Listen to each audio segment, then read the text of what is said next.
Hello guys, it's Ganavi and today we're shooting a video from Uhuru Park.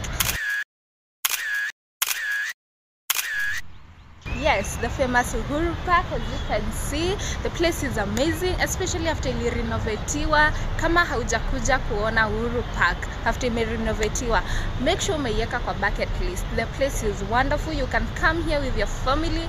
You can come here as a couple. Yeah, couple up. And the place is open from Monday to Monday. The only thing that you need to come with is your national ID. Bila national ID, huwezi ingia pale kwa entrance. So please carry your national ID and you'll be able to access Uhuru Park, enjoy yourself and ujibambe.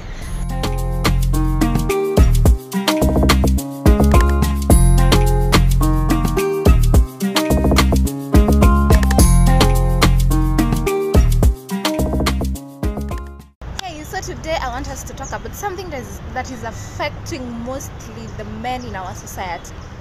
Siku hizi wasee wanajiua sana, especially men. Wanajiua. Na mbona ni pressure wanapata from the society, some expectations.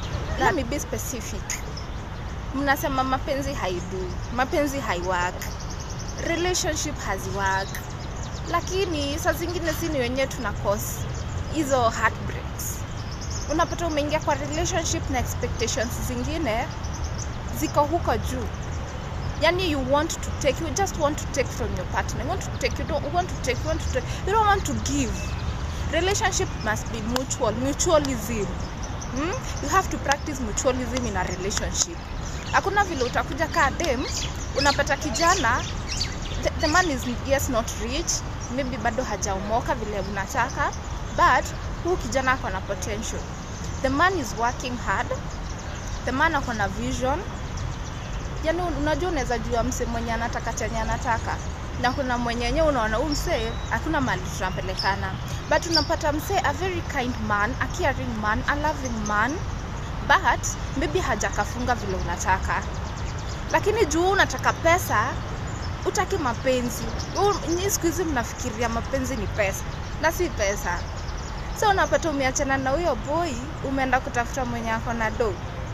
Sasa huyu boy anabaki like self esteem yake imeenda chini.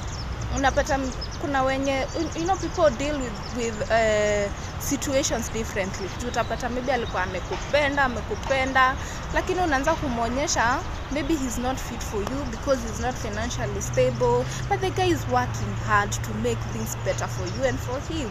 Lakini wewe unataka do.